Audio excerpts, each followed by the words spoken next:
他什么都还没改，然后他的车也有这个声音，应该是那颗压缩机，我觉得怪怪的。大哥，我又把车弄坏了，我早上起床忘记拔插头，对啊，然后开了就走，然后插座就被搞坏了。所以你就回来看我们了，是吧？你们保护比较好。大哥，今天回来的时候啊，我们工程师检测的时候有发现说你的原车的压缩机有异音，你平常有发现？有啊，之前就觉得那个声音有点奇怪，我朋友也买一样的车，因为我们两个买同一台车嘛，所以我觉得哪边怪怪的，我们两个会互相讨论啊。那他有改住了吗？没有啊，他什么都还没改，然后他的车也有这个声音，然后我就想说，应该是正常的。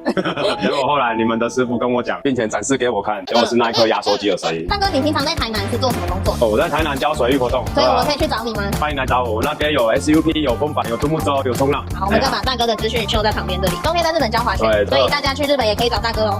有问题可以问。好，谢谢大哥，谢谢，拜拜。